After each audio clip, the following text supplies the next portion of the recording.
ഞങ്ങളുടെ ലിമിറ്റേഷൻസിനകത്ത് നിന്നുകൊണ്ട് ചെയ്യാവുന്നതിന്റെ പരമാവധി ഞങ്ങൾ ചെയ്തിട്ടുണ്ട്. ചെയ്യാതിരിക്കാനാവില്ല.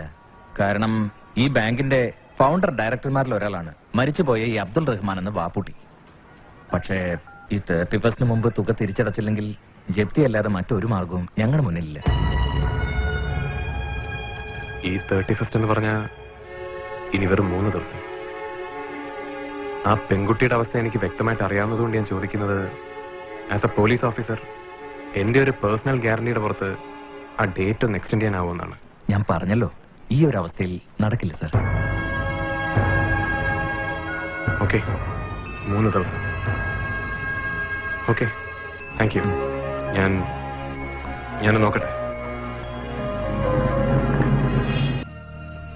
2 ദിവസം, ഇന്നും നാളെയും. അത് കഴിഞ്ഞ് അവർ വരും, കോടതി ഉത്തരവും സെയിലും ഒക്കെ ആയിട്ട്. ഒപ്പം ആരും ഇല്ലാത്തൊരു പെൺകുട്ടി നടു റോട്ടിലിറങ്ങുമ്പോൾ നിസ്സായാവസ്ഥ കണ്ട് ആനന്ദിക്കാൻ കുറെ ആളുകളും. എന്ത് ചെയ്യണമെന്ന് വല്ലതും ആലോചിച്ചിട്ടുണ്ടോ താൻ? ആലോചിക്കാൻ ഏറെയൊന്നും ഇനി ബാക്കിയില്ല. എല്ലാ വഴികളും ചെന്ന് മുട്ടുന്ന ഒരു അവസാനത്തെ വഴിയുണ്ട്.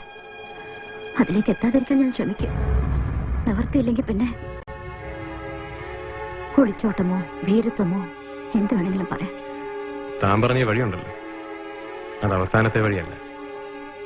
സാഹചര്യങ്ങളെ നേരിടാൻ കഴിയാതെ മുഖം തിരിക്കുന്നവരുടെ ആദ്യത്തെ വഴിയാണ്. അത് തനിക്ക് വേണ്ട. ഞാനൊരു കാര്യം പറയട്ടെ. വീട്ടിൽ നിന്നിറങ്ങിയ നോക്കിയാൽ കാണാവുന്ന ദൂരത്ത് മറ്റൊരു വീടുണ്ട്. സന്തോഷത്തോടെ തന്നെ വരവേൽക്കാൻ കാത്തിരിക്കുന്ന വീട്. ഈ ലോകത്ത് മറ്റെവിടെ താമസിക്കുന്നതിനേക്കാളും സുരക്ഷിതയായിരിക്കും താൻ അവിടെ. അങ്ങോട്ട് മാറിക്കൂടെ?